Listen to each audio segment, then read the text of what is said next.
To better understand why cryptocurrency is a game changer, you first need to understand a little bit about the nature of money itself. You see, historically, as each iteration in currency comes along, it brings with it change, often increases in efficiency and simplicity. Cryptocurrency, the most recent iteration, comes loaded with many improvements over our currency system today. To understand these improvements, we need to look at the primary characteristics of money and how we've made improvements of these characteristics over time. The main characteristics of money are durability, portability, divisibility, acceptability, counterfeitability, uniformity, and limited supply. About 11,000 years ago, we would use things like cows, goats, chickens, or corn as currency.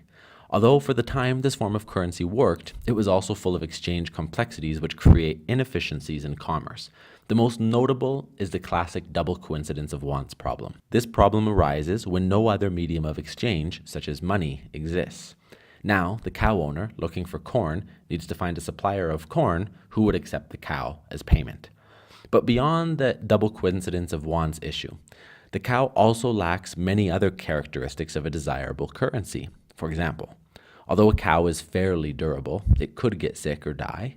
In terms of portability, well, it's a cow. It's not going any long distances too quickly or without any major effort. It obviously doesn't do very well in the divisibility category either. In terms of acceptability, during the time, the cow probably did okay.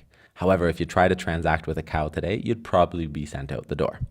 In terms of counterfeitability, the cow also does pretty well. Most vendors could easily spot a fake. Uniformity, well, not so great because they come in many different sizes, shapes, colors. In terms of limited supply, the cow also ranks fairly well because during the time, cows wouldn't be the easiest things to mass produce, which would help ensure scarcity and therefore value. But as time passed, we would come up with better and better solutions for currency. Around 4000 BC, we began using precious metals as currency. There are finite quantities of these metals. They are more durable, they're more portable, and they're more divisible. Precious metals also help to solve the double coincidence of wants problem. Precious metals could now act as an accepted medium of exchange. So now let's fast forward to 1,000 years ago. What we have is the invention of paper money. Gold and other precious metals were working well, but they were susceptible to theft and they're also heavy to carry around. So agents started popping up promising to hold and protect the owner's metals and would issue a sort of paper receipt for their deposit. These were some of the first banks. Now citizens could simply exchange their paper notes. Whoever held the certificate could go to the agent and pick up the gold or coins associated with that particular certificate.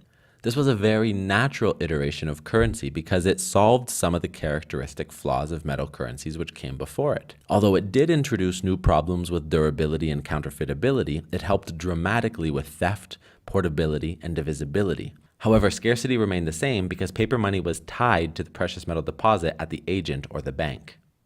But our society changed again, and from the 30s to the 70s, countries started feeling very restricted with their ability to control and stimulate their economies because their currency was tied to precious metals, usually gold, in a vault somewhere. But unlinking paper money from gold seemed unthinkable. What would give the paper money its value? Why would people want paper money that wasn't backed by anything?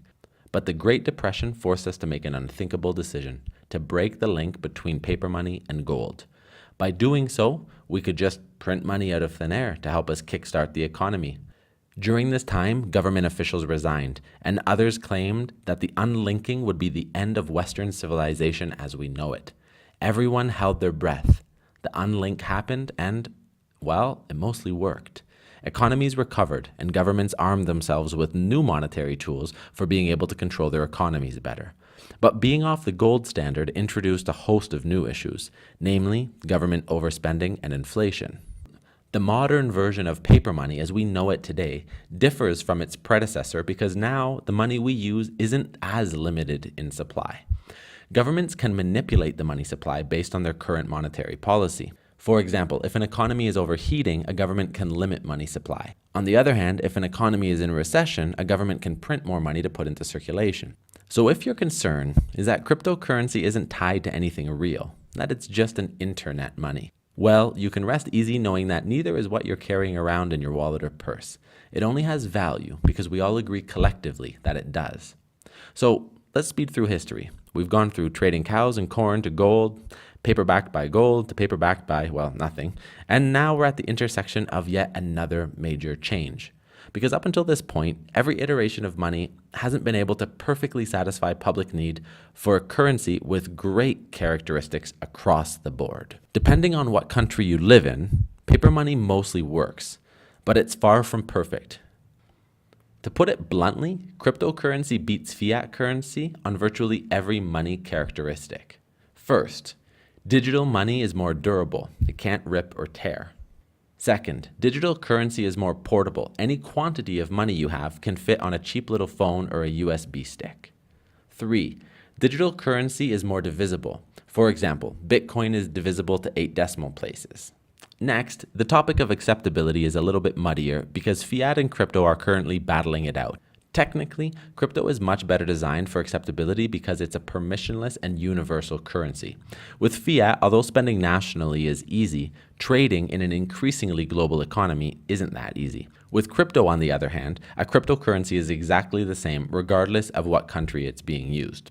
On the topic of counterfeitability, crypto wins. Cryptocurrency algorithms ensure that duplication of a coin is impossible. In terms of uniformity, crypto wins again. And last, crypto reintroduces limited supply as a characteristic, so it wins here as well.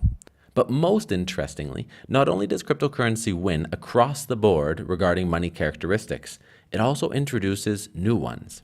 For example, cryptocurrency can be programmable. That's a characteristic which was unthinkable in the past. Cryptocurrencies can also be linked to smart contracts and do things that we could never have done before. And now we're also getting into next generation blockchains. It's now not just about currency. It's about entirely new financial ecosystems. For example, decentralized peer-to-peer trading, decentralized apps which reward users in exchangeable cryptographic tokens for the value that they add to a platform. These are just 2 examples. I'm not even skimming the top of the iceberg here. The purpose of this tutorial is to encourage you to zoom out, because the day-to-day talk is often about price speculation or something along those lines. But it's important to take a step back and see this for what it really is, a very natural but massive advancement for what we use as money.